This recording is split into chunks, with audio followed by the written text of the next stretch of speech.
কিন্তু আমি অত্যন্ত আশাবাদী যে আমাদের মাননীয় মুখ্যমন্ত্রী পশ্চিমবঙ্গের এই ক্রমবর্ধমান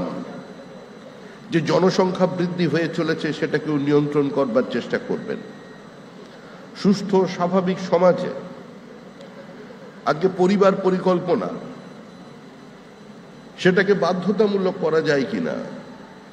কিংবা সরকারের ফ্ল্যাগশিপ প্রজেক্ট বানিয়ে সেটা নিয়ে ব্যাপক প্রচারের মধ্যে দিয়ে এই জনসংখ্যাকে আমরা নিয়ন্ত্রণ করতে পারি কিনা, জমির ওপরে এই মানুষের চাপকে আমরা কমাতে পারি কিনা, আমরা এই পরিবার পরিকল্পনার মধ্যে দিয়ে জন্ম নিয়ন্ত্রণের মধ্যে দিয়ে আমাদের মহিলাদের আরো সুষম বিকাশ ঘটাতে পারি কিনা, শিক্ষায় তাদের আর্থসামাজিক উত্তরণের অবস্থায় পৌঁছে দিতে পারি কিনা সে নিয়ে মুখ্যমন্ত্রী সিদ্ধান্ত নেবেন। এর বাইরে আমার কিছু বলার নেই। আমি আশা করব আপনাদের অনেক প্রত্যাশা, আপনাদের অনেক আবেগ,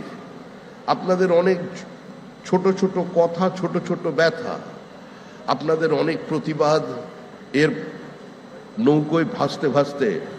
যিনি আজকে রাজ্যের মুখ্যমন্ত্রী হয়ে অল্প দিনের মধ্যেই মানুষের আবেগকে স্পর্শ করতে পেরেছেন এবং দৃষ্টান্তমূলক কিছু সিদ্ধান্ত নিতে পেরেছেন।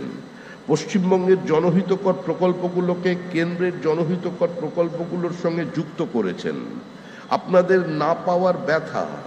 আপনাদের না শোনা কথাকে যিনি পশ্চিমবঙ্গের মানুষকে নতুন করে শুনিয়ে দিতে চাইছেন সেই শুভেন্দু অধিকারীর কাছে আজকের এই দিনে,